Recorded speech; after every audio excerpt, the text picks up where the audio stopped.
The Senate Judiciary Subcommittee on Crime and Counterterrorism is called to order. I want to welcome everybody to today's hearing, the title of which is A Time for Truth, Oversight of Meta's Foreign Relations and Representations to the United States Congress. Now let me introduce our witness. Sarah Wynn-Williams is the former Director of Global Public Policy at Facebook. She's a former New Zealand diplomat and international lawyer who first joined Facebook after pitching her own job. After leaving the company, she's continued to work on tech policy, including artificial intelligence. Now, all of that you can learn from reading the back of her book, but there's more to it than that. She worked at Facebook from 2011 through 2017.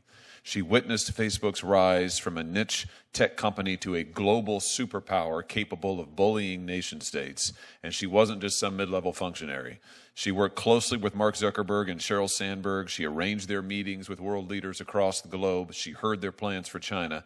She's no ordinary whistleblower, and she comes to tell us not merely about what has happened, but also what is coming. Now, it is our practice, Ms. Wynn-Williams, and the Judiciary Committee and its subcommittees to swear in our witnesses before they testify. So if you would, let me invite you to rise, raise your right hand, and we'll get started. Do you swear that the testimony you're about to give is the truth, the whole truth, and nothing but the truth, so help you God?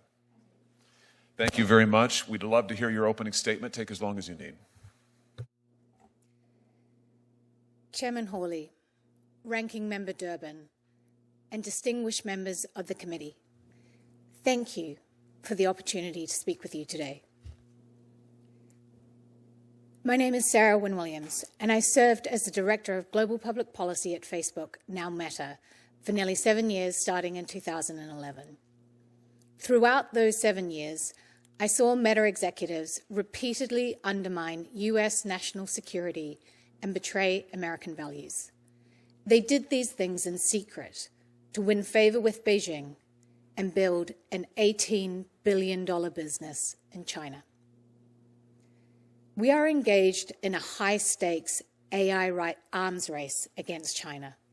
And during my time at Meta, company executives lied about what they were doing with the Chinese Communist Party to employees, shareholders, Congress, and the American public. I sit before this committee today to set the record straight about these illegal and dangerous activities. Meta's dishonesty started with the betrayal of core American values. Mark Zuckerberg pledged himself a free speech champion. Yet I witnessed Meta work hand in glove with the Chinese Communist Party to construct and test custom-built censorship tools that silenced and censored their critics. When Beijing demanded that Facebook delete the account of a prominent Chinese dissident living on American soil, they did it, and then lied to Congress when asked about the incident in a Senate hearing. The willingness to censor was not the only troubling thing I witnessed. I watched as executives decided to provide the Chinese Communist Party with access to Meta user data, including that of Americans. Meta does not dispute these facts. They can't. I have the documents. As recently as this Monday, they claim that they do not operate their services in China. Another lie.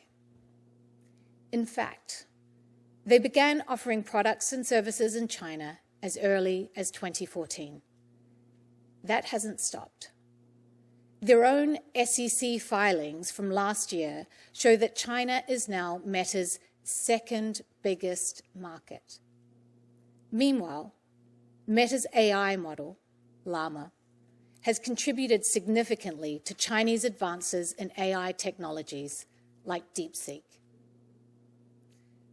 Facebook's secret mission to get into China was called Project Aldrin and was restricted to need-to-know staff. There was no bridge too far. Meta built a physical pipeline connecting the United States and China. Meta executives ignored warnings that this would provide backdoor access to the Chinese Communist Party, allowing them to intercept the personal data and private messages of American citizens. The only reason China does not currently have access to US user data through this pipeline is because Congress stepped in. Meta started briefing the Chinese Communist Party as early as 2015. These briefings focused on critical emerging technologies, including artificial intelligence. The explicit goal being to help China outcompete American companies. There's a straight line you can draw from these briefings to the recent revelations that China is developing AI models for military use, relying on Meta's Llama model. Meta's internal documents describe their sales pitch for why China should allow them into the market by, quote, helping China increase global influence and promote the China dream. The truth about what has gone on in China matters. I filed a shareholder resolution asking Meta's board to investigate its activity in China, and I filed whistleblower complaints with the SEC and the DOJ. The measure of how important these truths are is directly proportionate to the ferocity of Meta's efforts to censor and intimidate me. I relied on their commitment given in 2018 that they would waive their rights to pursue forced arbitration. Despite that public commitment, they've brought a case against me for hundreds of millions of dollars. Now, they have a legal gag order that silences me, even as Meta and their proxies spread lies about me. This order is so expansive that it prohibits me from speaking with members of Congress. The gag order was sought by a company whose CEO claims to be a champion of free speech. The American people deserve to know the truth. Meta has been willing to compromise its values, sacrifice the security of its users, and undermine American interests to build its China business. It's been happening for years, covered up by lies, and continues to this day. I am here at considerable personal risk because you have the power and the authority to hold them accountable. Thank you.